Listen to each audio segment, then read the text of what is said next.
Good afternoon. Today we discuss morphology of stamens and carpels.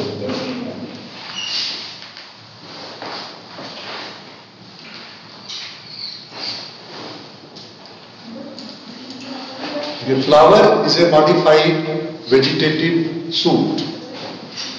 Flower क्या होता है? जो वेजिटेटिव सूट होता है वो मॉडिफाई हो जाता है रिप्रोडक्टिव सूट और under the influence of hormone florigen. तो वह vegetative suit reproductive bud flower bird में कन्वर्ट होता है और फ्लावर में 4 वर्ल्स होते हैं। नॉर्मल बाइसेक्सुअल फ्लावर में 4 वर्ल्स होते हैं, कैलिक्स, करोला, एंड्रोसियम और गाइनोसियम। इसमें कैलिक्स और करोला जो होता है वो एसेसरी वर्ल कहलाता है। वह डायरेक्ट स्पोर या गैमीट बनाने में इन्वॉल्व नहीं होता है और एंड्रोसियम और गाइनोसियम वह नेसेसरी वर्ल कहलाता है क्योंकि वही गैमीट्स, मेल गैमीट्स और फीमेल गैमीट्स बनाने में हेल्प करता है। तो हम बात करें स्टेमेन, तो जो फ्लावर है वह रिप्रोडक्टिव लीव से बने हुए जिनको हम बोलते हैं स्पोरोफिल्स। तो स्पोरोफिल्स रिप्रोडक्टिव लीफ होती है, फर्स्ट लेक्चर में हमने बताया था। और वह स्पोरोफिल 2 तरीके की होती है, माइक्रो स्पोरोफिल और मेगा स्पोरोफिल। तो स्टेमेन किससे ट्रांसफॉर्म होते हैं? Micro sporophyll. तो माइक्रो स्पोरोफिल आगे ट्रांसफॉर्म हो जाता है स्टेमेन से और इसमें तमाम डेवलपमेंटल चेंजेस होते हैं। उन डेवलपमेंटल चेंजेस को हम यहाँ डिस्कस नहीं करेंगे, हमको बेसिकली डिस्कस करना है मॉर्फोलॉजी। तो ये टिपिकल स्टेमेन जो होता है एंजियोस्पर्म का, उसके 3 पार्ट होते हैं, फिलामेंट, एंथर लोब्स और 2 एंथर लोब आपस में कनेक्ट होते हैं, कनेक्टिंग। तो यहां पर यह है filament, these are anther lobes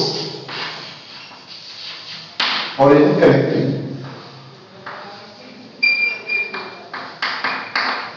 इसमें से फिलामेंट और कनेक्टिंग स्टेराइल होता है, यहां स्पोर्स नहीं बनते, और एंथर लोब फर्टाइल होता है, यहां पे स्पोर बनते हैं। और एंथर के अंदर माइक्रोस्पोरेंजिया होती है और माइक्रोस्पोरेंजिया माइक्रोस्पोर्स बनाते हैं। उन्हीं माइक्रोस्पोर्स को हम आगे चल करके पॉलन ग्रेन्स कहते हैं, ठीक है, जो कि फ्लोरोलॉजी में आप ऑलरेडी पढ़ चुके हैं।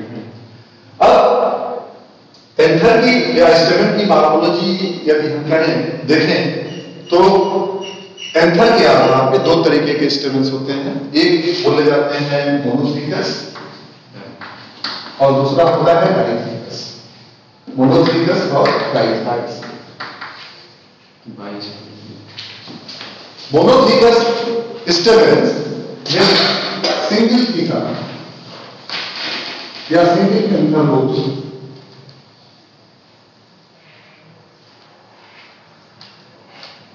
इस तरीके से, यहां पे only single anther lobe, single anther lobe, तो ये मोनोथीकस। यहां पे 2 एंथर लोब है, 2 एंथर लोब्स, तो ये यहां मोनोथीकस। यदि हम डिस्ट्रीब्यूशन देखें दोनों स्टेमेन्स का तो मोनोथीकस मालवेसी फिल्टी में पाया जाता है। ये याद रखिए, मालवेसी फिल्टी मोनोथीकस के साथ साथ यह रेनिफॉर्म भी होता है, किडनी से या बीन से, रेनिफॉर्म एंथर। और dithecous majority of the plant 99.9% plant में डाइथीकस होता है। तो मालवेसी में मोनोथीकस है और बाकी सारे में मैक्सिमम में डाइथीकस है।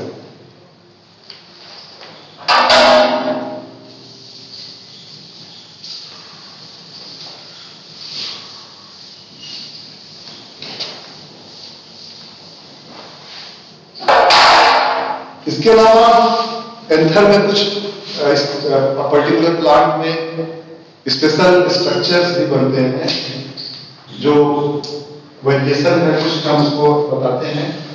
एक प्लांट में रेसिनस कम्युनिस, अरंडी का पौधा, हाँ, तो उसमें जो एंथर लोब्स होते हैं प्रोफेशनली ब्रांच होते हैं, प्रोफेशनली ब्रांच।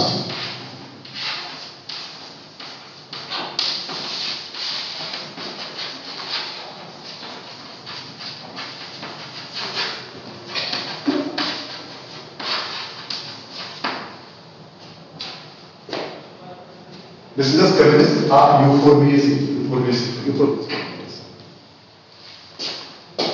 साल्विया,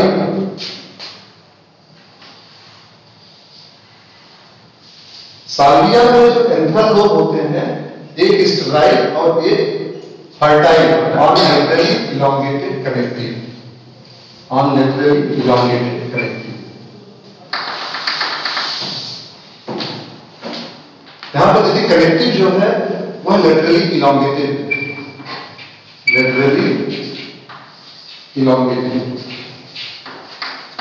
और यह फर्टाइल एंथर लोब और ये वाला स्टेराइल एंथर लोब।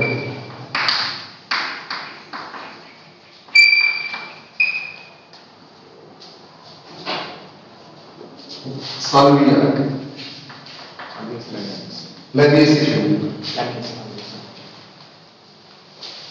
उसको बोलते हैं डिस्ट्रक्टाइल एंथर लोब, डिस्ट्रक्टाइल एंथर लोब।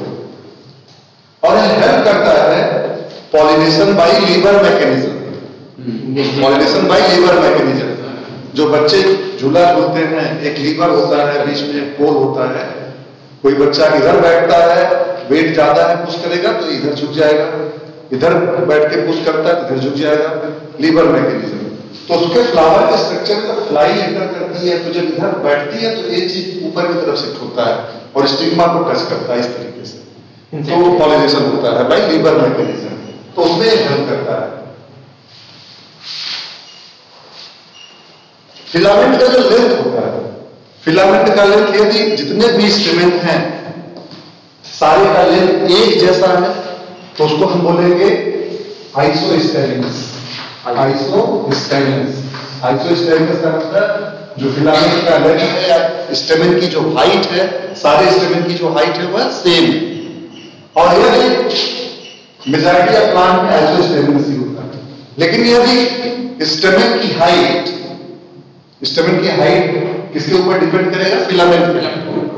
यदि स्टेमेन की हाइट अलग अलग, कुछ बड़े हो, कुछ छोटे हो, कुछ मीडियम साइज के हो, तो उसको बोलते हैं हेटेरोस्टेमिनस, हेटेरोस्टेमिनस। तो कुछ स्टेमेन कितने बड़े होंगे, कुछ कितने बड़े, इस तरीके से अलग अलग होंगे, तो हेटेरोस्टेमिनस। और हेटेरोस्टेमिनस कंडीशन मिलता है फिंडी कन्वॉल्वुलेसी, कन्वॉल्वुलेसी। सर एग्जाम्पल आप याद करते जाइएगा, हेटेरोस्टेमिनस इनफिनिटी कन्वॉल्वुलेसी।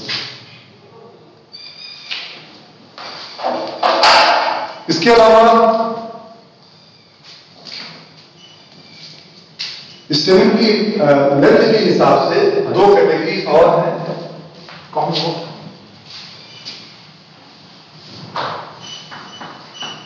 टेट्राडाइनेमस और डाइडाइनेमस।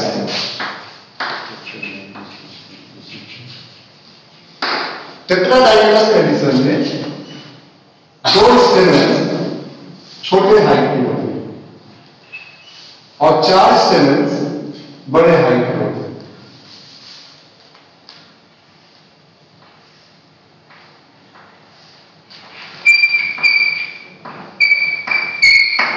यह टेट्राडाइनेमस, दो स्टेमेन छोटे हाइट के और चार स्टेमेन बड़े हाइट के। तो बड़े हाइट के चार है तो टेट्राडाइनेमस, और यह ब्रेसिकेसी, ब्रेसिकेसी या क्रूसीफेरी फैमिली में पाया जाता है। डाइडाइनेमस में दो बड़े और दो छोटे, ये हो गया डाइडाइनेमस। और डाइडाइनेमस कंडीशन कई फैमिली में है, डाइकॉट में, गैनोपेटेली में, और गैनोपेटेली में 4-5 ऑर्डर हैं, उसमें से पॉलिनोमियल्स, पर्सोनेल्स, लैबियल्स। तो जो पर्सोनेल्स और लैबियल्स में, पर्सोनेल्स में जैसे एकांथेसी हुआ, लैबियल्स में वर्बिनेसी और लैबिएटी हुआ, तो इन फैमिली में इसमें लैबिएसी भी आ जाएगा, लैबिएसी, वर्बिनेसी, एकांथेसी, बिग्लोनियसी और ये कुछ फैमिली हैं, ये कुछ कॉमन फैमिली है जिसमें डाइडाइटमस कंडीशन पाया जाता है।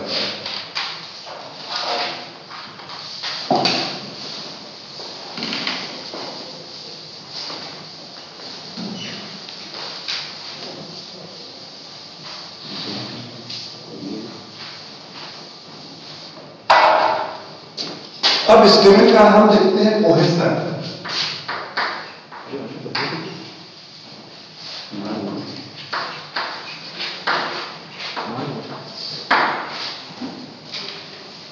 स्टेमिन आपस में भी एक दूसरे से अटैच्ड होते हैं, उनको बोला जाता है कोहेसन।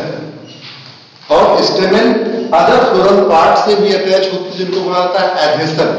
तो कोहेसन और एडहेसन में डिफरेंस होता है।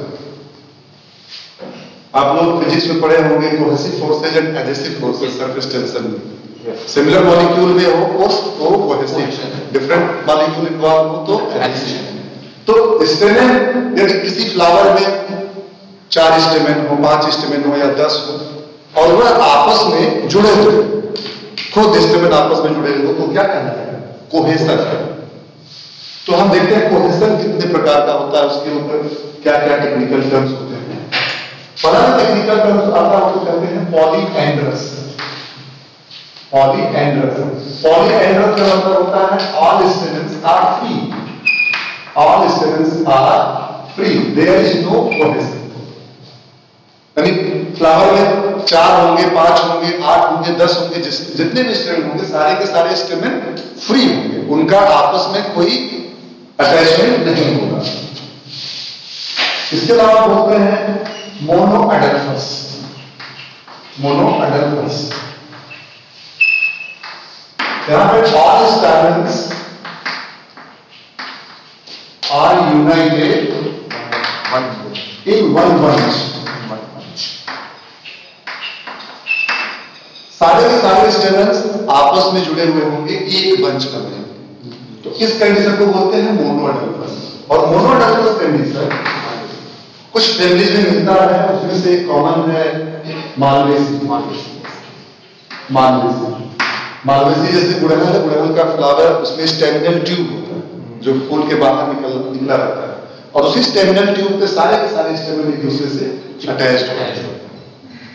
इसके अलावा मिलिएसी में भी मोनोअडल्फस कंडीशन पाया जाता है। फिर आता है डाइएडल्फस।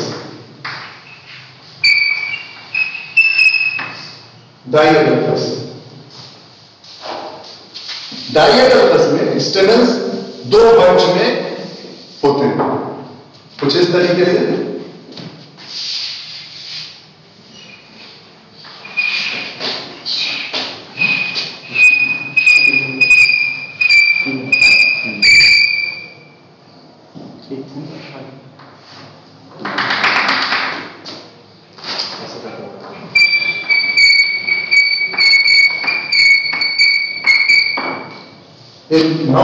नाइन स्टेमेन एक बंच में जुड़े हुए हैं फिलामेंट से और एक अकेला फ्री। तो यहां A 1 + 9 इस तरीके से, A 1 + 9, एक अकेला फ्री है और 9 यूनाइटेड है। तो 2 बंच में है तो डाइएडल्फस। और डाइएडल्फस कंडीशन लैक्टोबिलोसी या फेबेसी फैमिली का इंपॉर्टेंट है। फेबेसी। तीसरा है पॉलीएडल्फस।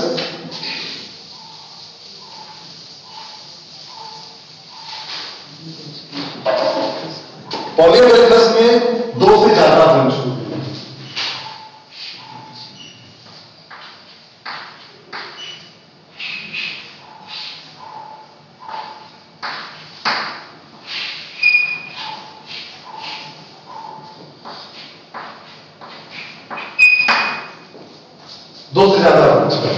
उसको बोलेंगे polyadelphous.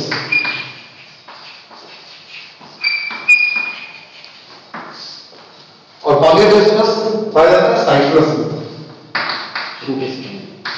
Healthy Rutaceae, yes sir, citrus healthy Rutaceae. तो 4 कैटेगरी हो गया। कोहेजन का सारे स्टेमेन फ्री हो, किसी से अटैच ना हो, तो उसको बोलेंगे पॉलीएंड्रस। सारे के सारे यूनाइटेड हो, सिंगल बंच, तो बोलेंगे मोनोएडल्फस। 2 बंच में हो तो डाइएडल्फस, और 2 से ज्यादा बंच हो तो पॉलीएंड्रस।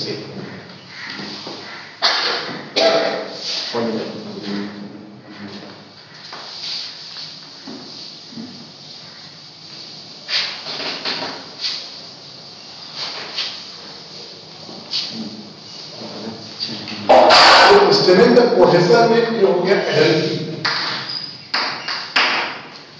जिसमें फिलामेंट फ्यूज करता है। एक कंडीशन होता है जिसको एंथर फ्यूज करता है, तो उसको बोलते हैं सिनजेनेसिस।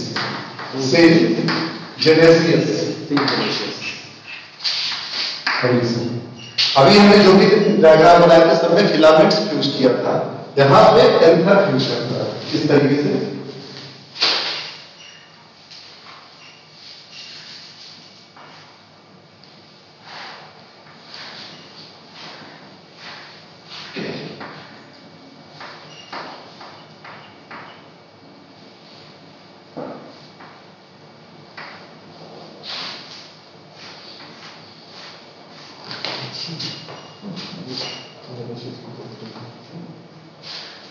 यहां पे 5 स्टेमेन है। फिलामेंट्स फ्री, फिलामेंट फ्री और एंथर्स फ्यूज, एंथर्स फ्यूज। इस कंडीशन को बोलते हैं हम सिनजेनेसिस।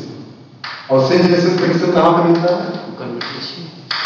कंपोजिटी या एस्टेरेसी। एग्जांपल दीजिए, एस्टेरेसी या कंपोजिटी। दूसरा होता है सिनएंड्रस।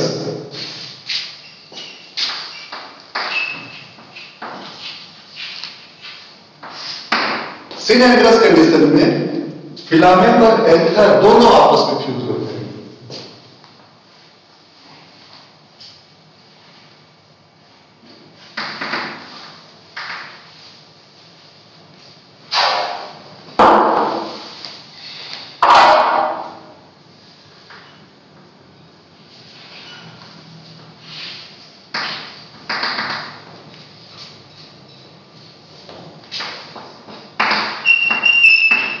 फिलामेंट फ्यूज और एंथर फ्यूज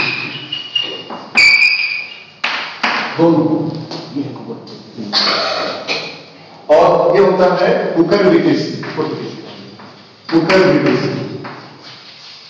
इसका की कैरेक्टर है सिनजेनेसिस कंडीशन। और दोनों में कंफ्यूजन ना हो उसको समझने के लिए यहां पे टेक्निकल टर्म्स को सिन का मतलब होता है फ्यूजन, जैसे हम पढ़ते हैं सिन गैन, फ्यूजन ऑफ गैमीट। यहां पे जेनेसियस, जेनेसियस का मतलब जनरेटिव।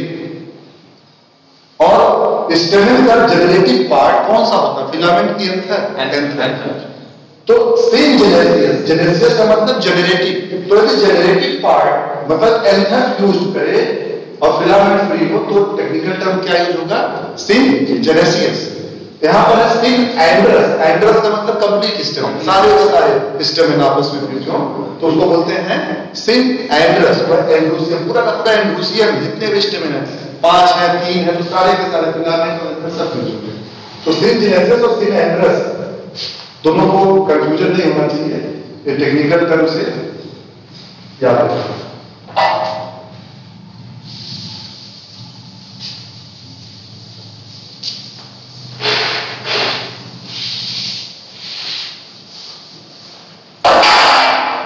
फिर आता है स्टेमेन का एडहेशन। एडहेशन का मतलब स्टेमेन आपस में तो फ्यूज करते ही हैं, अदर फ्लोरल पार्ट से भी फ्यूज करते हैं। जैसे यदि स्टेमेन पेटल से फ्यूज हो तो उसको हम क्या बोलेंगे? एपीपेटलस। एपीपेटलस स्टेमेन साथ फ्यूज विद पेटल्स। और इसका एग्जाम्पल होगा, example given members of gamopetalae, members of gamopetalae. Bentham और हुकर का क्लासिफिकेशन देखा जाए जो नेचुरल सिस्टम है, उसमें डाइकॉट को 3 सब क्लासेज में बांटा गया है, पॉलीपेटेली, गैमोपेटेली और मोनोक्लेमाइड। पॉलीपेटेली, गैमोपेटेली और मोनोक्लेमाइड। पॉलीपेटेली में कैलिक्स और करोला डिस्टेंस होता है और पेटल्स फ्री होते हैं।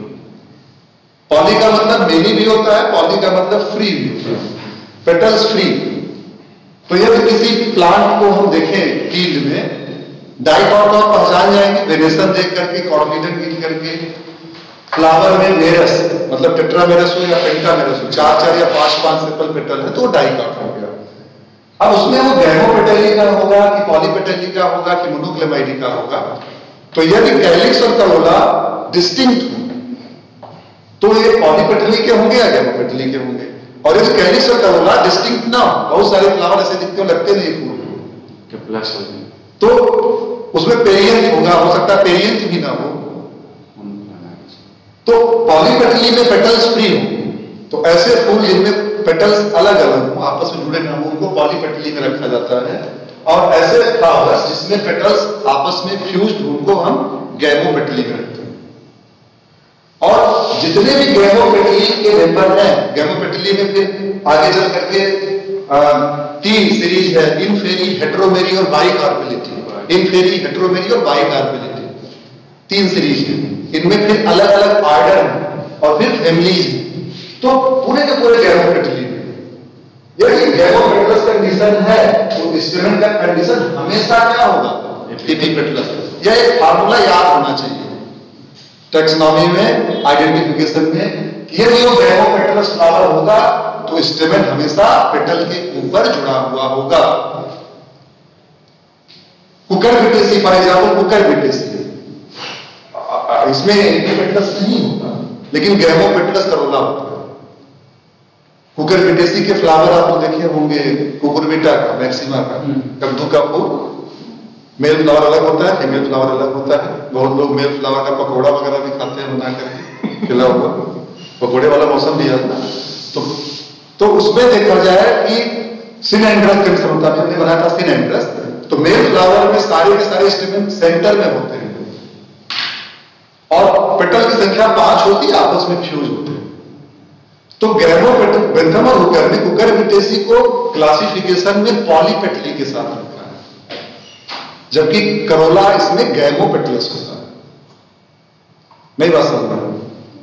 बेंथम हुकर ने क्लासिफिकेशन में कुकुरबिटेसी को कहां रखा है, पॉलीपेटली, जबकि करोला कैसा होता है, इसमें गैमोपेटलस, सारे पेटल आपस में जुड़े हुए होते हैं। तो यह एक डीमेरिट बेंथम हुकर के क्लासिफिकेशन का है।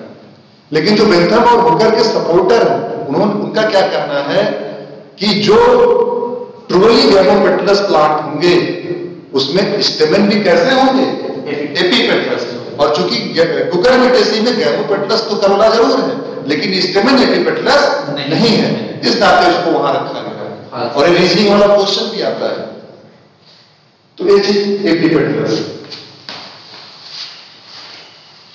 यदि फ्लावर में पेटल और सेपल में डिस्टिंक्शन ना हो, नॉर्मली सेपल ग्रीन कलर का दिखता है और पेटल कलरफुल होते हैं, उसको हम देख करके पहचान सकते हैं कि ये सेपल है, पेटल है, ये कैलिक्स है, करोला है। यदि डिस्टिंक्शन ना हो, डिस्टिंक्शन कैसे नहीं होगा, दोनों एक ही कलर के हो, दोनों का शेप साइज एक जैसा हो सकता है दोनों कलरफुल ही हो सकता है दोनों ग्रीन ही हो। तो उस कंडीशन में यदि स्टेमन जुड़ेगा तो बोलते हैं एपिफिलस। एपिफिलस का मतलब वो पेरियंथ से जुड़ा हुआ, लोग एपिटेपलस कहते हैं। एपिटेपलस करेक्टर नहीं, टेपल से जुड़ा हुआ हो तो एपिटेपलस, इट इज नॉट करेक्टर, उसको बोलते हैं एपिफिलस। ठीक है, एपिफिलस स्टेमन पेरियम से जुड़ा हुआ, अटैच्ड विद पेरियम, अटैच्ड विद पेरियम या टेपल। पेरियम की एक यूनिट होती है टेपल।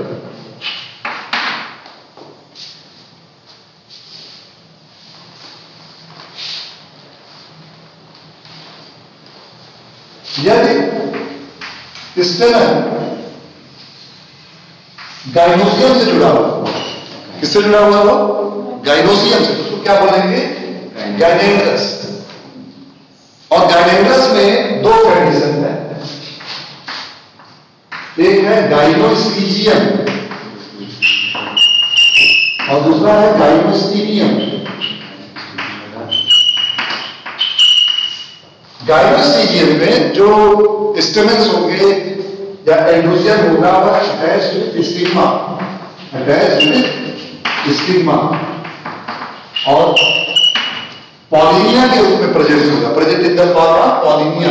जब हमने पेलाइनोलॉजी पढ़ाया था तो बताया था ना पॉलिनिया के बारे में, पॉलिनिया के बारे में बताया ना, इससे पॉलिनिया बोलते हैं कि हम नहीं बताया। हाँ, तो अटैच्ड विद स्टिग्मा पॉलिनिया के रूप में प्रेजेंट होगा। और एग्जांपल गिवन एसटीपीडीएसी, एसटीपीडीएसी मदार वाली ग्रंथि। और गाइनोस्टीनियम में अटैच्ड विद स्टाइल और ये आर्किडेसी में होता है, आर्किडेसी। और पॉलिनिया आर्किडेसी में भी मिलता है और एसटीपीडीसी में भी मिलता है। पॉलिनिया आर्किडेसी में भी मिलता है और एसटीपीडीसी में भी मिलता है, लेकिन दोनों का अटैचमेंट का पॉइंट अलग है। एसटीपीडीसी में स्टिग्मा से अटैच होगा तो गाइनोस्टीजियम, और स्टाइल से होगा तो गाइनोस्टीनियम। फर्क साफ दिखता है, स्टिग्मा से स्टीजियम, स्टाइल से स्टीनियम।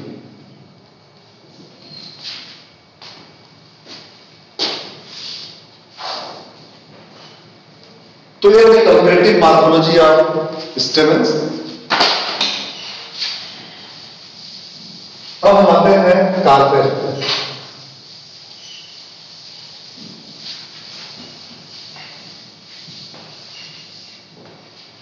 और कार्पेल की मॉर्फोलॉजी को समझने से पहले कुछ बेसिक चीजें हम थोड़ा सा इवोल्यूशन के बैकग्राउंड में जाएंगे, और मेरा मेन फोकस इसी पे होगा समझाने का।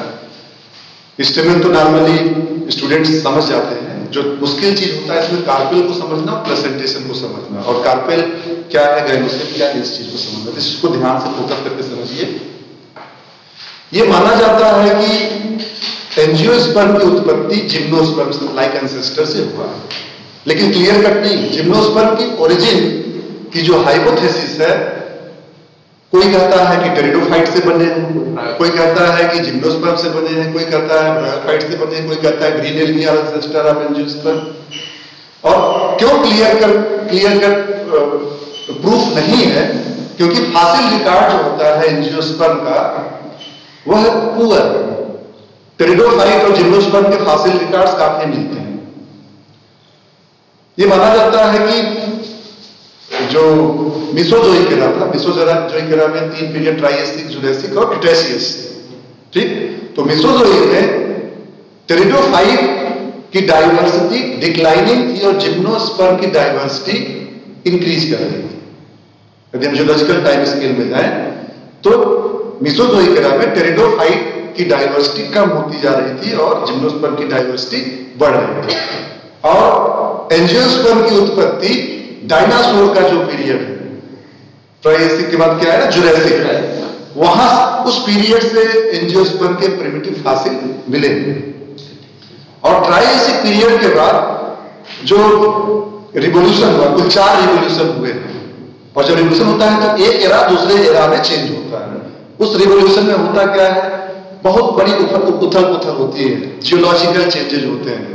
पता चला कि जहां पे समुद्र है उभर करके पहाड़ बना लिया, जहां पे पहाड़ है वो धंस करके समुद्र बन गया, बहुत सारे वॉल्केनोस, तूफान आ गए, इस तरीके के तमाम डिजास्टर आएंगे, नेचुरल डिजास्टर। और जो एग्जिस्टिंग स्पीसीज होंगी उसमें से बहुत सारी स्पीसीज खत्म हो जाती हैं, एक्सटिंक्ट हो जाती हैं, और कुछ नई स्पीसीज का ओरिजिन होता है। तो चूंकि लेट मिसोजोइक एरा में एंजियोस्पर्म का इवोल्यूशन हुआ था, ऐसा फॉसिल रिकॉर्ड से पता चलता है। हो सकता है कल को एंजियोस्पर्म का फॉसिल रिकॉर्ड और अच्छा मिल जाए तो हम कोई सही कोरिलेशन कर पाए कि एंजियोस्पर्म की एक्चुअल ओरिजिन कैसे हुई। लेकिन वहां आगे माना जाता है कि उस दौरान जो 4th रिवोल्यूशन हुआ, उस 4th रिवोल्यूशन में जो एंजियोस्पर्म के प्लांट थे वो डैमेज हो गए, फॉसिलाइजेशन नहीं हो पाया, उतनी अच्छी फॉसिल हिस्ट्री हमारे पास नहीं एंजियोस्पर्म की। लेकिन करें करा एंजियोस्पर्म का है। आजकल जिम्नोस्पर्म कुल गिने चुने 72 जनरा है, 72 जनरा जिम्नोस्पर्म के, जो मेसोजोइक एरा में उनकी संख्या सैकड़ों में होती थी, हजारों में होती थी। तो कार्पेल कैसे बना? यदि हम देखें जिम्नोस्पर्म का कोन जो होता है, कोन स्ट्रोबिलस, तो ऐसे जिम्नोस्पर्म जिसमें 22 स्पोरेंजिएट कोन हो। 22 स्पोरेंजिएट मतलब उसमें माइक्रोस्पोरोफिल भी हो और मेगास्पोरोफिल भी हो, दोनों तरीके की स्पोरेंजिया हो। तो माइक्रोस्पोरोफिल से क्या बना? स्टेमेन, और मेगास्पोरोफिल से क्या बना? कार्पेल। माइक्रोस्पोरोफिल से क्या बना? स्टेमेन, और मेगास्पोरोफिल से क्या बना? कार्पेल। और कुछ स्पोरोफिल जो स्टेराइल थी, स्टेराइल स्पोरोफिल जिसपे स्पोरेंजिया नहीं थी, वह स्टेराइल स्पोरोफिल क्या बना ली? कैलिक्स और करोला। तो कोन या स्ट्रोबिलस से फ्लावर कैसे बना, इवॉल्व हुआ, इसके पीछे का लॉजिक ये है कि जो माइक्रोस्पोरेंजिया, माइक्रोस्पोरोफिल पे कौन सी स्पोरेंजिया होगी?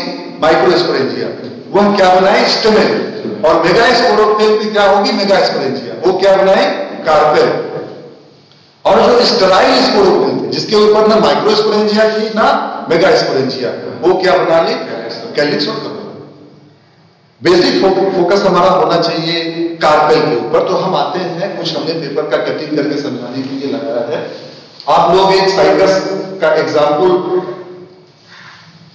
याद है? साइकस का मेगास्पोरोफिल सबको याद होगा, दिमाग में कुछ इस तरीके का होगा।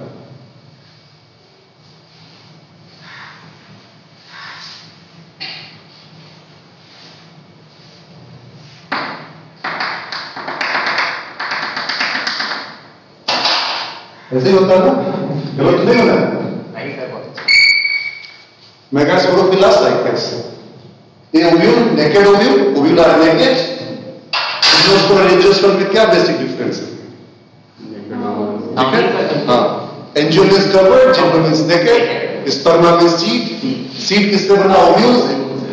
तो ओव्यूल नेकेड हो तो जिम्नोस्पर्म, और ओव्यूल कवर्ड हो तो एंजियोस्पर्म।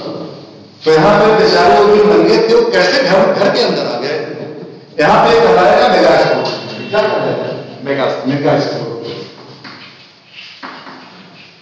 और ये है ओव्यूल, और ओव्यूल को क्या कहा जाता है? इंटेगुमेंटेड स्पोरेंजियम, मेगास्पोरेंजियम, इंटेगुमेंटेड मेगास्पोरेंजियम।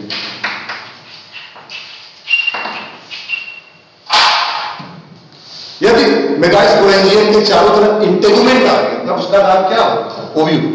इंटेगुमेंटेड मेगास्पोरेंजियम इसका है ओव्यूल। और यह ओव्यूल मेगास्पोरोफिल के लेटरल साइड में पाया जाता है। मैंने कागज का एक कटिंग करके बनाया है। आप लोग इस कागज को मान लीजिए कि यह जिम्नोस्पर्म का मेगास्पोरोफिल है, leaf line, reproductive leaf, fertile leaf, megasporophyll. और साइड में क्या चीज है? These are ovule.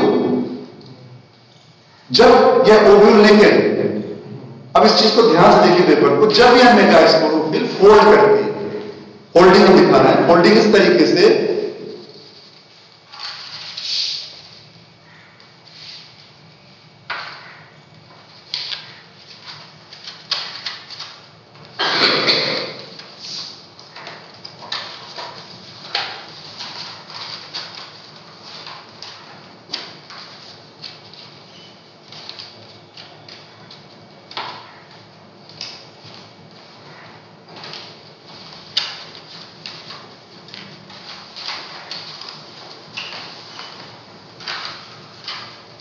देखा।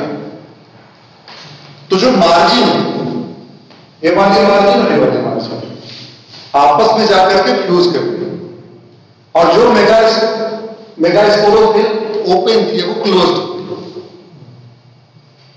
कैसे हुई? By folding and fusion of megasporophyll margin. अब जो ओव्यूल नेकेड थे, घर के बाहर थे, घर के अंदर आ गए, कमरे के अंदर आ गए। और अब ये मेगास्पोरोफिल नहीं कहलाएगा, क्या कहलाएगा? कार्पेल। तो कार्पेल और मेगास्पोरोफिल में बेसिक डिफरेंस क्या है? एक टर्म जुड़ जाएगा, उस टर्म को हम क्या बोलेंगे? Folded megasporophyll. Folded megasporophyll. अब ये कहलाएगा।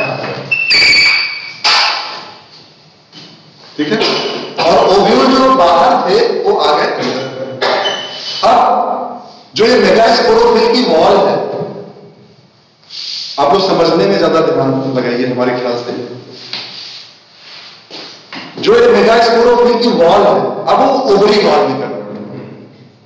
मेगास्पोरोफिल की वॉल किसमें कन्वर्ट हो गई? Ovary wall.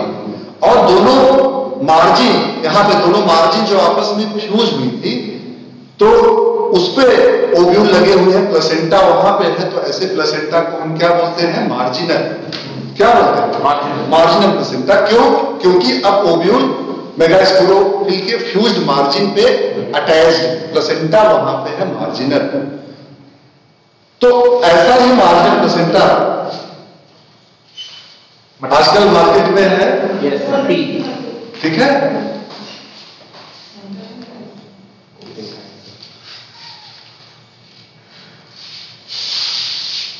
इसको हम ओपन करें,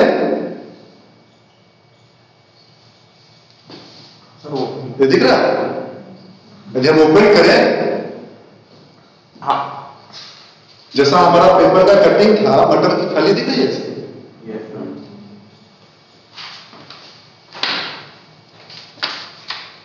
दिख रही है? तो यहां पर मार्जिन पे है ये ओव्यूल लगे हुए, ओव्यूल से सीट बना मटर का, और यह होल्ड किया, और होल्ड करने के बाद ऐसे फ्यूज कर दिया, अंदर चला गया, तो बन गया मार्जिनल प्लेसेंटा। क्लियर? अब इसका ट्रांसफर सेक्शन काटेंगे हम, तो ट्रांसफर सेक्शन काटेंगे तो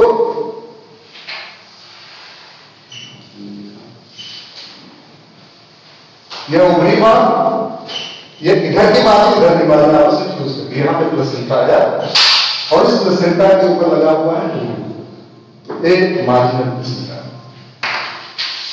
और कार्पेल। तो सबसे प्रिमिटिव प्लेसेंटेशन कैसा है? मार्जिन। और मेगास्पोरोफिल कार्पेल में कैसे कन्वर्ट हुई? By holding of megasporophyll.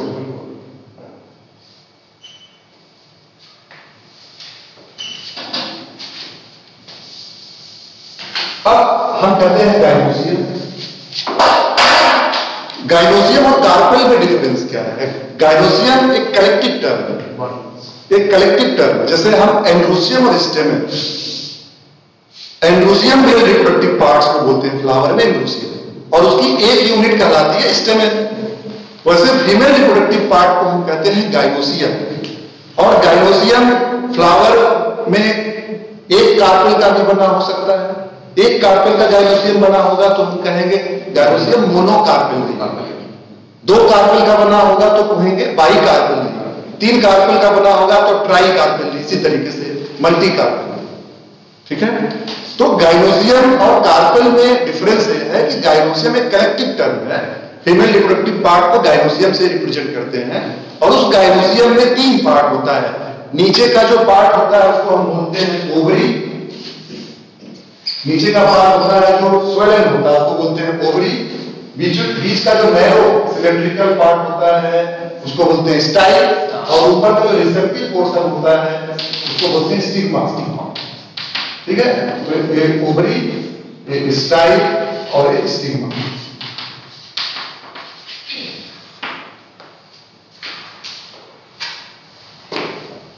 तो यहां पे सेंटर में प्लेसेंटा, प्लेसेंटा के ऊपर ओव्यूल, तो एक पूरा का पूरा गाइनोसियम है। और इस गाइनोसियम की जो एक यूनिट है वो क्या चीज है? कार्पेल। अब कुछ प्लांट ऐसे होते हैं जिनकी गाइनोसियम मोनोकार्पेल की होती है। उदाहरण के तौर पे अभी हमने पाइसम सटाइवा मटर का दिखाया था, मटर की फली। मटर की फली में जो गाइनोसियम होती है मोनोकार्पेल की होती है, उसमें सिंगल कार्पेल होता है, और प्रेजेंटेशन कैसा होता है? मार्जिनल। अब मार्जिनल में आगे चल करके बहुत सारे ऐसे पौधे हैं जिनमें कार्पेल की संख्या एक से ज्यादा होती है। तो एक से ज्यादा कार्पेल होंगे तो हम बाई, ट्राई, टेट्रा, पेंटा या मल्टी कार्पेल। तो हम सबके लिए टर्म मल्टी यूज कर रहे हैं समझने के लिए। ठीक है? बाई को भी, ट्राई को भी हम मल्टी ही मान लेते हैं, मोर देन वन को हम मल्टी मान लेते हैं समझने के लिए। तो यदि एक से ज्यादा कार्पेल है तो दो कंडीशन हो सकता है। दो कंडीशन क्या हो सकता है? कि वो कार्पेल दोनों कार्पेल अलग अलग हों, या दोनों कार्पेल अलग अलग होंगी, आपस में फ्यूज नहीं होंगी, तो उनको बोलेंगे हम एपोकार्पस। एपोकार्पस का मतलब क्या होता है? Carpels free. कार्पेल्स फ्री, जैसे हमने स्टेमेन में देखा था ना, स्टेमेन में कोहेशन बताया था, तो यहां पे कार्पेल फ्री हो तो उसको बोलते हैं एपोकार्पस। और यदि कार्पेल आपस में फ्यूज हो तो उनको हम बोलेंगे सिनकार्पस। यहां पे कार्पेल्स होगी फ्यूज।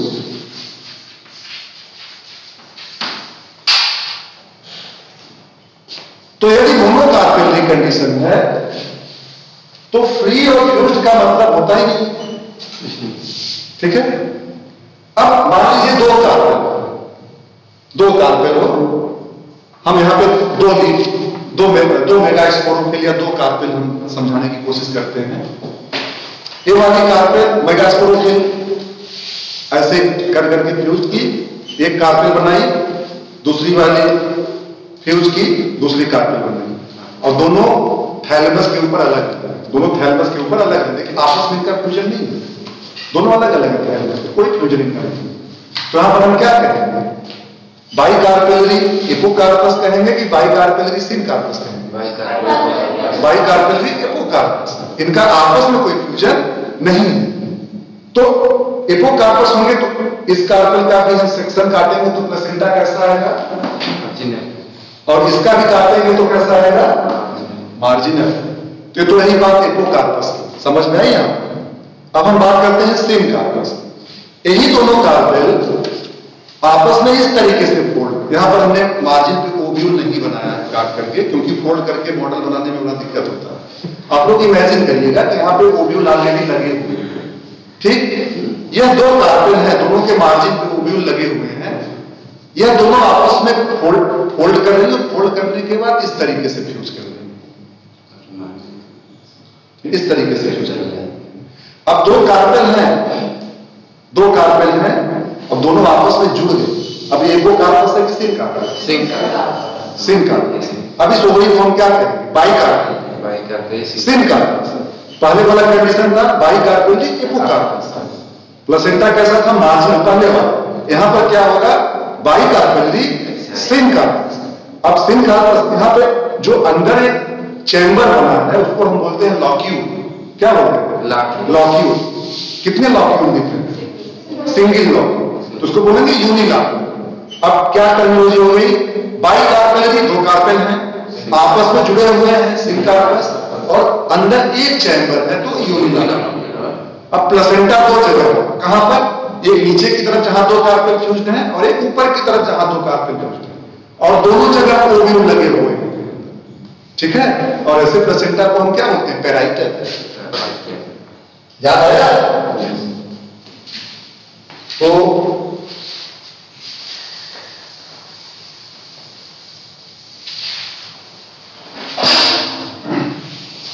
हम इसको ऐसे बनाए,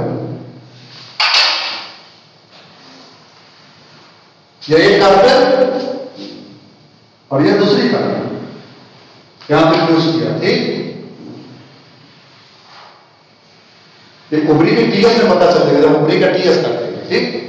और यहां पर प्लेसेंटा है और ओव्यूल लगे, तो ऐसे प्लेसेंटेशन को हम क्या कहते हैं? पेराइटल। प्लेसेंटा ओवरी के इनर वॉल पे, प्लेसेंटा ओवरी के इनर वॉल पे, कहां पे?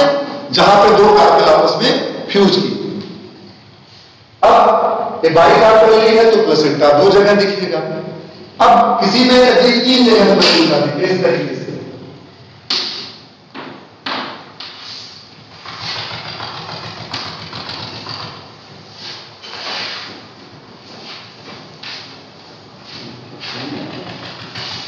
हमने ओवरी का सेक्शन काटा, ट्रांसवर्स सेक्शन, दोनों में एक चीज कॉमन है। क्या कॉमन? कि प्लेसेंटेशन कैसा है? पेराइटल। लेकिन क्या चीज कॉमन नहीं है? यहां कार्पेल की संख्या 2 है, यहां कार्पेल की संख्या 3 है। 3 है तो प्लेसेंटा कितने जगह पे दिखेगा? 3।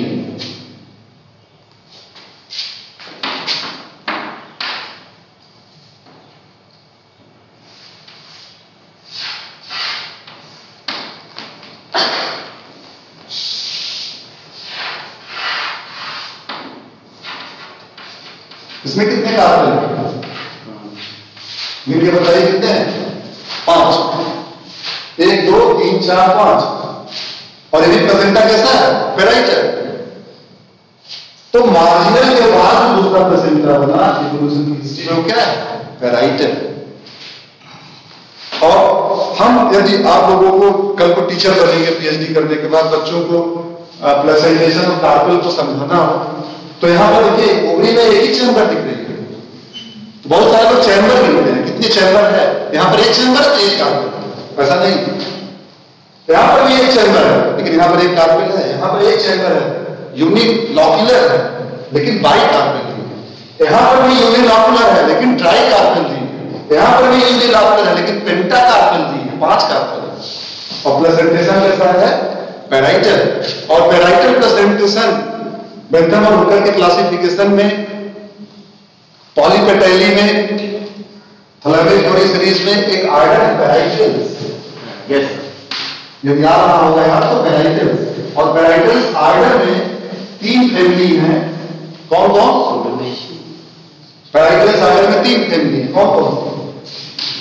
पैथोलॉजी, ओपियम, कल हमने चर्चा किया था ओपियम का। पैथोलॉजी, कैथरीडेसी और ब्रेसिकेसी। ब्रेसिकेसी, पैथोलॉजी, कैथरीडेसी और ब्रेसिकेसी। ऑर्डर इसमें और इसी तरह से आर्डर का नाम पेराइटल्स पड़ा हुआ है। इस आर्डर के सारे मेंबर में पेराइटल प्लेसेंटा है। तो पेराइटल्स आर्डर याद रखिए तो 3 फैमिली अपने आप याद होगा। इसके अलावा पेराइटल्स आर्डर का नहीं है, वो पैसिव फ्लोरेंस आर्डर का है। कुकरबिटेसी। हम लोग कद्दू को काटिए या लौकी काटिए या खीरा काटिए, अंदर ऐसा दिखता है, वो भी प्लेसेंटा कैसा होता है? पेराइटल। तो कुकरबिटेसी पेराइटल्स का नहीं है, ये दूसरे पैसिव फ्लोरेंस का है। कुकरबिटेसी में भी पेराइटल प्लेसेंटा आया है।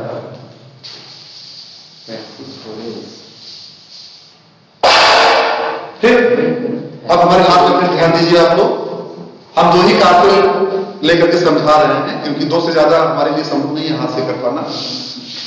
सपोज करिए 2 कार्पेल हो और दोनों कार्पेल, पहले यह कार्पेल ऐसे फ्यूज हो जाए और यह कार्पेल ऐसे फ्यूज हो जाए।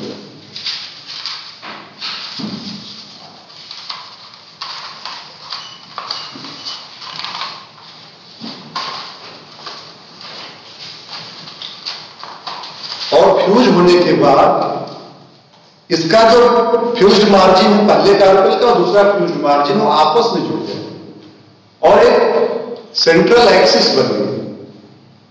ये बीच में क्या बनेगा? सेंट्रल एक्सिस, जो प्लेसेंटल एक्सिस हो, क्योंकि ओवरी वहीं पे होंगे ना मार्जिन के पास। और अब ओवरी में कितने खाने दिख रहे हैं? 2। तो बाई कार्पेल कितने कार्पेल? 2। और बाई लॉक्युलर भी हुआ। अब इसमें 2 खाने, लेकिन प्लेसेंटा सेंट्रल एक्सिस पे है, फ्यूज्ड है। इस नाते प्लेसेंटेशन क्या कहलाएगा? एक्साइल। इसीलिए हम और जोड़ दें तो 3 हो जाएंगे, 4 कर दें तो 4 हो जाएंगे, 5 कर देंगे आप ढेर सारे कर देंगे। 2 की तरीके से हम कई जोड़ सकते हैं, तो उसको बोलते हैं एक्साइल प्लेसेंटेशन। और एक्साइल प्लेसेंटेशन में कैसे? यदि हमने डायग्राम बनाया, ये सेंट्रल एक्सिस है, ये एक कार्पेल फ्यूज किया इस तरीके से, ये दूसरा, ये तीसरा, ये चौथा और ये 5वां। हमने 5 बना दिए, दिखाया था 2 ही, यहाँ 5 हमने एग्जाम में कर लिया, 2 का भी नहीं बना सकता। ये प्रेजेंटेशन कैसा करेगा? Axile presentation. और एक्साइल प्रेजेंटेशन में प्लेसेंटा ओवरी के सेंटर में होता है, एक सेंट्रल प्लेसेंटल एक्सिस बनती है। सेंट्रल प्लेसेंटल एक्सिस बनती है जिसके ऊपर ओव्यूल्स पाए जाते हैं। यहां तक बात समझ में आए? जिसको हम 2 आधा बनाते हैं उस तरीके से बनाते हैं। ये क्या हो गया? दूसरा ये हो गया।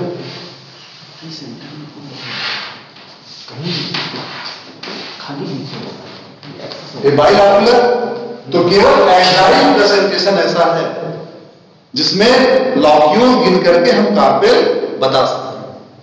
जितने खाने होंगे बाइलैक्युलर बाइलैक्युलर, पेंटालैक्युलर पेंटाकार्पेल, केवल और केवल किसमें एक्साइल प्रेजेंटेशन में हम कार्पेल और लॉक्यूल को कोरिलेट कर सकते हैं। लेकिन इसमें भी कभी कभी कंफ्यूजन होता है, मिसलीडिंग होता है। कैसे? खास करके कन्वाल्वुलेसी फैमिली, कन्वाल्वुलेसी फैमिली की कल चर्चा हुई थी, आइपोमिया बराबर है। तो आइपोमिया में बाइकार्पेलिटी होता है। गैमोपेटेली में एक आर्डर है, एक सीरीज है बाइकार्पेलिटी, ठीक है। गैमोपेटेली में एक सीरीज है बाइकार्पेलिटी, और बाइकार्पेलिटी में तमाम आर्डर हैं। उसी में एक आर्डर है पॉलीमोनियल्स, और पॉलीमोनियल्स में जो फैमिली है सोलेनेसी, कन्वाल्वुलेसी, बोराजिनेसी, ये सब फैमिली हैं पॉलीमोनियल्स में, जो सोलेनेसी, कन्वाल्वुलेसी और बोराजिनेसी। अब सोलेनेसी में बाइकार्पेलिटी होती, सब बाइकार्पेलिटी के मेंबर, नंबर ऑफ कार्पेल्स 2 होंगे। लेकिन सोलेनेसी में हम प्लेसेंटा स्वेलन, प्लेसेंटा कैसा स्वेलन, बीच में स्वेल कर देता है, और इसके ऊपर ढेर सारे ओव्यूल्स होते हैं, और इसके साथ साथ ये ऑब्लिक भी होता है। हमने ऑब्लिक यहां बनाया नहीं है, ऑब्लिकली प्लेस्ड होता है, तो उसको बोलते हैं सोलेनेसी। तो सोलेनेसी की फीचर्स क्या हो गई? बाइकार्पेलरी, स्वेलन एंड ऑब्लिकली प्लेस्ड। यहां पे 3 चीज, नंबर ऑफ कार्पेल होंगे बाइकार्पेलरी, स्वेलन खुला हुआ होगा प्लेसेंटा, एंड ऑब्लिकली प्लेस्ड, तो फैमिली होगी सोलेनेसी। यह प्लेसेंटा फ्लैट है, वह स्वेलन नहीं है। पहले डायग्राम में फ्लैट बनाया था, स्वेलन नहीं बनाया था, तो वह कन्वाल्वुलेसी हो।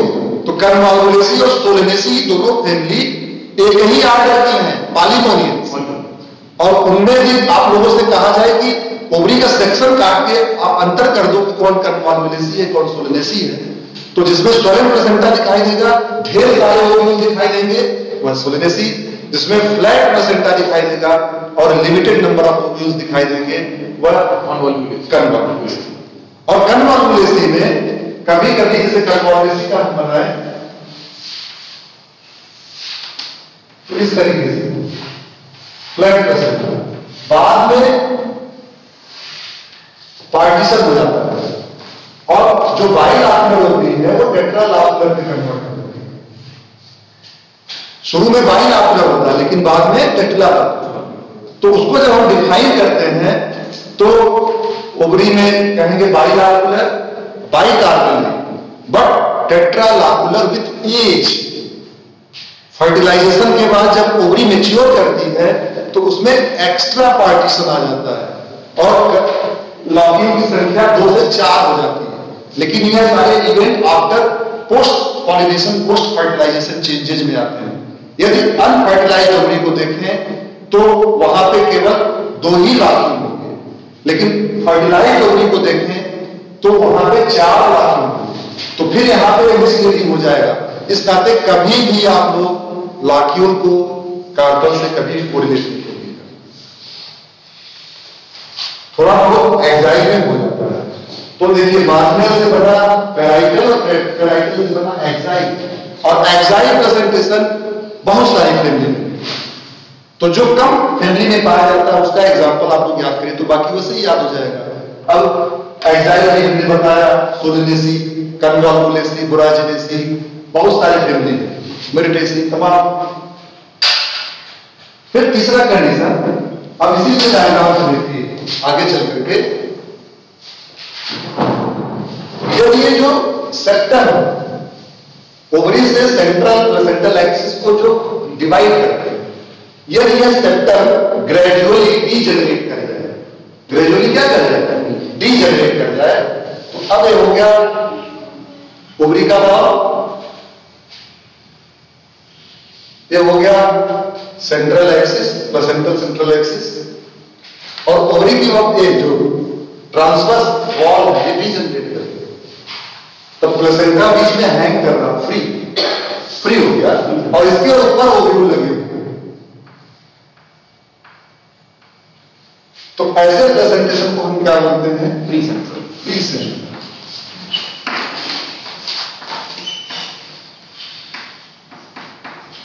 तो फ्री सेंट्रल प्रेजेंटेशन में भी वन कार्पेल होंगे कि more than one? Free central presentation में कार्पेल की संख्या कितनी होगी? ज्यादा भी हो सकती। हाँ, मोर देन वन। ये मान के चलिए केवल मार्जिनल प्लेसेंटा ऐसा है जो मोनोकार्पेल से बना है, और यदि मल्टी कार्पेलरी एपोकार्पस है, एपोकार्पस मतलब फ्री हो कार्पेल, तब भी मार्जिनल। लेकिन जहां मल्टी कार्पेलरी सिन कार्पस आया, तो सिन कार्पस कंडीशन के आने से बाकी सारे प्रेजेंटेशन बन गए। तो बाकी सारे प्रेजेंटेशन, मार्जिनल को छोड़ दिया जाए तो बाकी सारे प्रेजेंटेशन मल्टी कार्पेलरी सिन कार्पस गैंडोसियम ओवरी होगी उसमें, उससे बनते हैं। तो यहां पर देखिए फ्री सेंट्रल प्रेजेंटेशन, और फ्री सेंट्रल प्रेजेंटेशन भी कार्पेल की संख्या एक से ज्यादा, लेकिन लाक्यूल यहां पे एक ही दिख रहा है, और प्लेसेंटल एक्सिस सेंटर में और फ्री, और इसके चारों तरफ ओव्यूल है, और ये कुछ गिने चुने फैमिली में पाई जाती है। आप लोग बताएंगे किसी फैमिली का नाम? कैरियोलेसी, प्राइमोलेसी, लेंटिकुलरिएसी,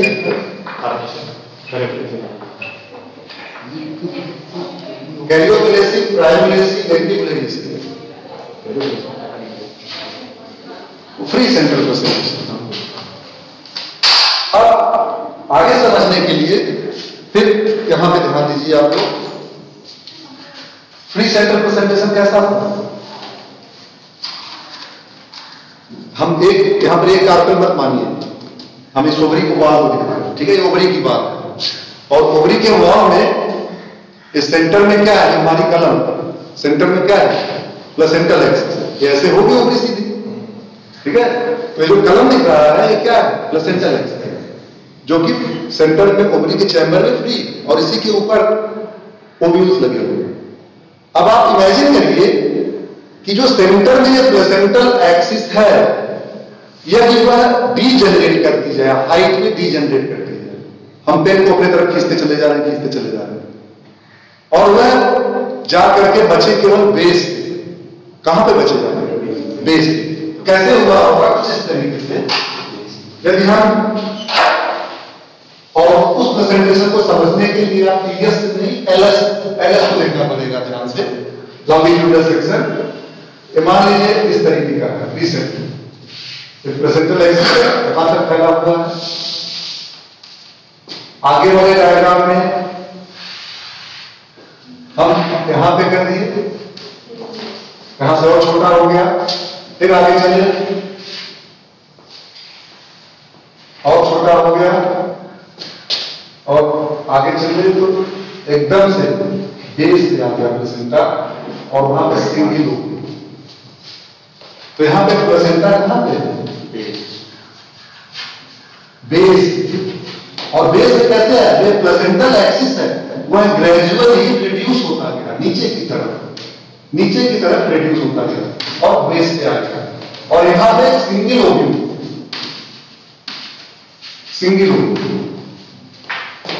अब यदि इस ओवरी का हम टीएस काटेंगे, अब यहां पर भी बहुत ही एक बच्चे बीएससी के बच्चे, एमएससी के बच्चे हम लोग क्लास में पढ़ाते हैं, वो गलती करते हैं। बेसल प्लेसेंटा जब बनाते हैं तो वो लोग बेसल प्रेजेंटेशन को हमेशा प्लेसेंटा को एलएस में दिखा सकते हैं, टीएस नहीं दिखा सकते। ओवरी का टीएस काटेंगे, मान लो यही है बेसल प्रेजेंटेशन। यदि हम ओवरी का टीएस काटेंगे तो क्या कटेगा? ओवरी का वाल कटेगा, ओव्यूल कटेगा। प्लेसेंटा तो यहां पे है, प्लेसेंटा कहां कटेगा? प्लेसेंटा तब कटेगा जब हमारा छेद एकदम बेस से गुजरे, एकदम बेस से गुजरेगा तब जाकर के कटेगा। बाकी हम टीएस काटेंगे, ओवरी का वाल कटेगा और ओव्यूल कटेगा। तो बाकी प्रेजेंटेशन को जब हम टीएस में बनाते हैं तो हमको ओवरी वाल भी दिखती है, प्लेसेंटा ओव्यूल, ओवरी वाल प्लेसेंटा ओव्यूल, ओवरी वाल प्लेसेंटा ओव्यूल, ओवरी वाल प्लेसेंटा ओव्यूल। लेकिन जब हम बेसल जब बनाएंगे तो तो बेसल प्रेजेंटेशन में यदि हम क्रॉस सेक्शन में ट्रांसवर्स सेक्शन बनाए तो यह ओवरी वाल होगा, और ओवरी वाल के बाद हम क्या देखेंगे, क्या बनाएंगे, ओव्यूल। क्या होगा, यह ओव्यूल होगा। यहां पे प्लेसेंटा नहीं दिखेगा, प्लेसेंटा हमेशा बेसल प्लेसेंटा एलएस में दिखेगा। यदि यहां पर हम बनाए एलएस,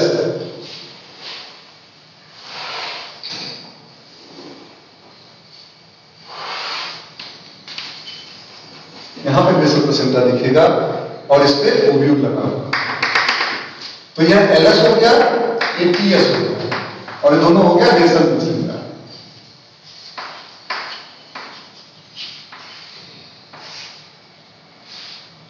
और बेसल प्लेसेंटा भी कुछ गिने चुने फैमिली में पाया जाता है। किसी का एग्जाम्पल बताएंगे? एस्ट्रेसी, हाँ, गुड।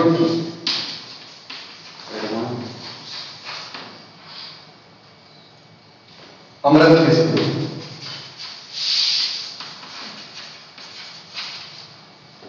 तो कुछ गिने चुने फैमिली में बेसल प्लेसेंटा पाया जाता है।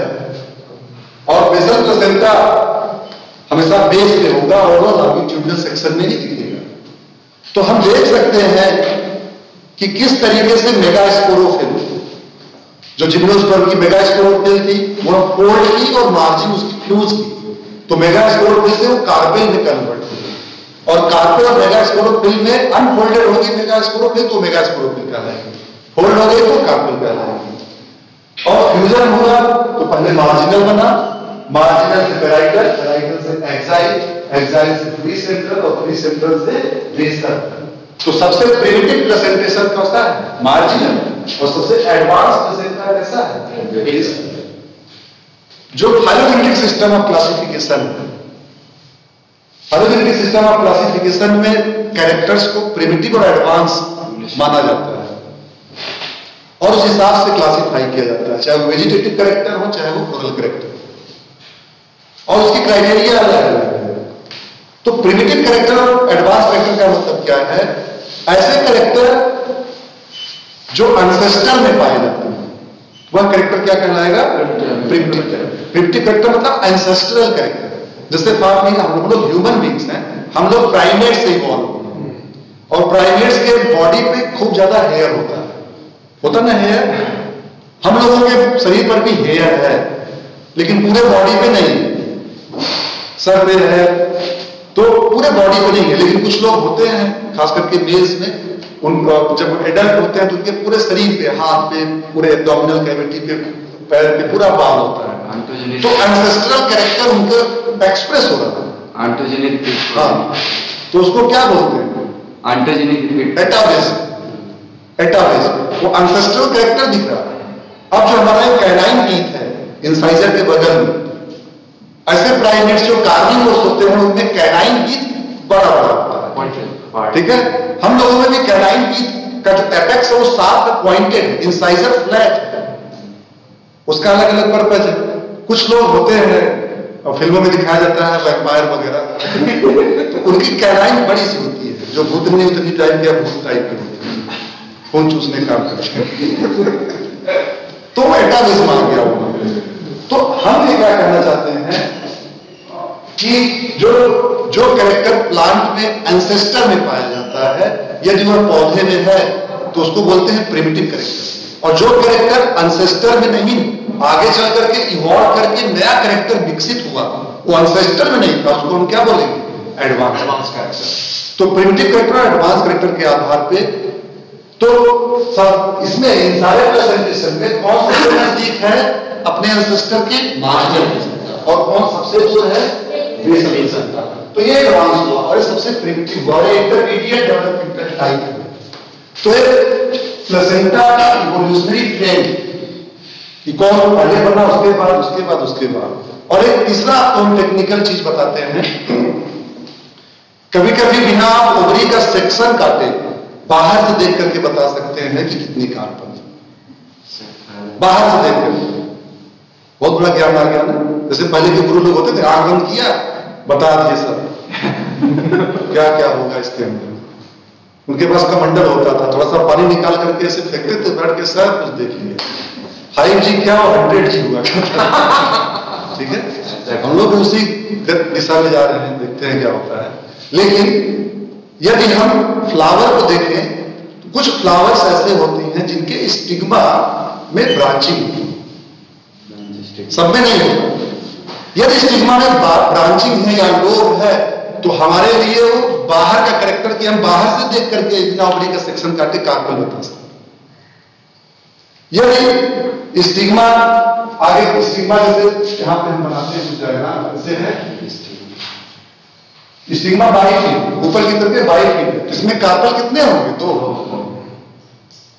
ट्राइफिन कार्पल 3, कभी लोब स्टिग्मा ऐसे लोब,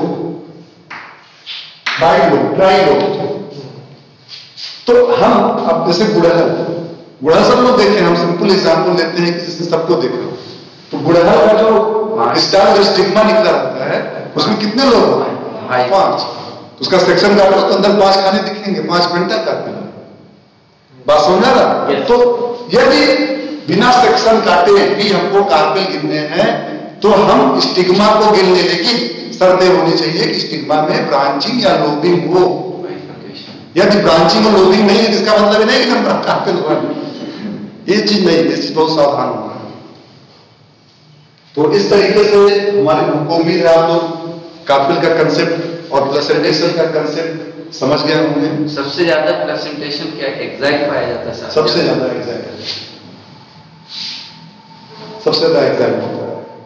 और बेसल प्लेसेंटा, हाँ हम प्रिमिटिव और एडवांस फीचर्स की भी बात कर रहे थे। तो एक तो होता है प्रिमिटिव और एडवांस का मतलब फाइलोजेनेटिक सिस्टम ऑफ क्लासिफिकेशन में जो एंसेस्ट्रल कैरेक्टर है, जैसे जो जिम्नोस्पर्म में टेरिडोफाइट के कोन हुआ करते थे उसमें नंबर ऑफ स्पोरोफिल्स ढेर सारी होती थी। अब जो एंजियोस्पर्म के फ्लावर है उसमें सेपल और पेटल की संख्या कम है। तो यदि किसी फ्लावर में सेपल और पेटल की संख्या कम है तो वो एडवांस कैरेक्टर होगा। कुछ फ्लावर ऐसे होते हैं जिसमें सेपल और पेटल और स्टेमन और कार्पेल की संख्या ज्यादा है तो प्रिमिटिव कैरेक्टर। तो किसी फ्लावर में number of stamens indefinite, number of carpel indefinite, number of petal indefinite, तो प्रिमिटिव कैरेक्टर। फ्यूजन बाद में हुआ, कोन्स में जो स्पोरोफिल हुआ करते थे वो फ्री हुआ करते थे, उनमें फ्यूजन नहीं हुआ होता था, वो फ्री हुआ करते थे। तो यदि कोई भी फ्लोरल पार्ट हो, चाहे वो सेपल हो, चाहे पेटल हो, चाहे स्टेमन हो, चाहे कार्पेल हो, यदि वो फ्लोरल पार्ट फ्री तो वो प्रिमिटिव कैरेक्टर और ये फ्यूज्ड है तो एडवांस कैरेक्टर। हम आपसे कहें पॉलीसेप्लस गैमोसेप्लस, कौन एडवांस? गैमोसेप्लस। पॉलीसेप्लस मतलब सेपल्स फ्री। एंसेस्टर में भी स्पोरोफिल अलग अलग हुआ करते थे, जो कोन एक्सिस होती थी उसके ऊपर स्पोरोफिल स्पाइरली अरेंज होते थे, उसमें फ्यूजन नहीं होता था। हम कहें नंबर ऑफ पेटल्स 5 पॉलीपेटलस और एक में कहें नंबर ऑफ पेटल्स 5 गैमोपेटलस, तो कौन प्रिमिटिव? पॉलीपेटलस प्रिमिटिव और गैमोपेटलस एडवांस। अब हम नंबर ऑफ स्टेमेंस पे आते हैं। नंबर ऑफ स्टेमेंस 10 फ्री और नंबर ऑफ स्टेमेंस 10 डाइएडल्स, कौन एडवांस? डाइएडल्स।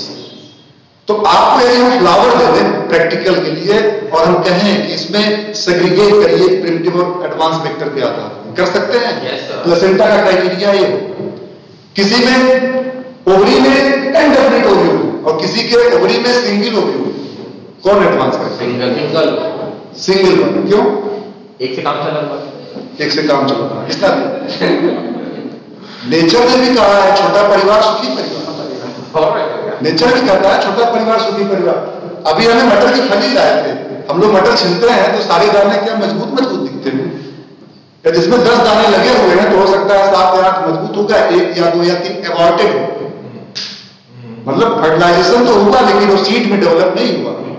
तो seed ovule to seed conversion ratio कितना आया? 10 में से 7 सीड में कन्वर्ट हुआ, 3 एबॉर्ट कर गया, 70%।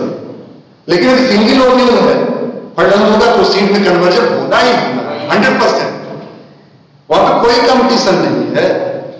ठीक है, तो वो एडवांस, ऐसा भी देखा जाए तो एडवांस। केयरिंग ज्यादा बढ़ गई है सर। तो वो जो प्रिमिटिव में नंबर ऑफ कोई भी फ्लोरल वर्ड्स यदि इनडेफिनिट संख्या ज्यादा है तो प्रिमिटिव, संख्या कम है तो एडवांस।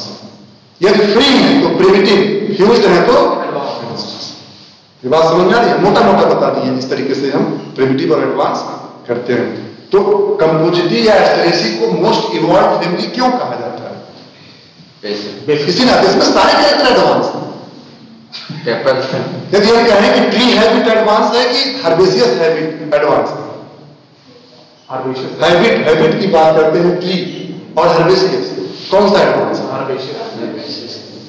क्या क्राइटेरिया है? लाइफ साइकिल को टाइम में कंप्लीट करते हैं। बताए तो आंसर सही, लेकिन क्राइटेरिया क्या है?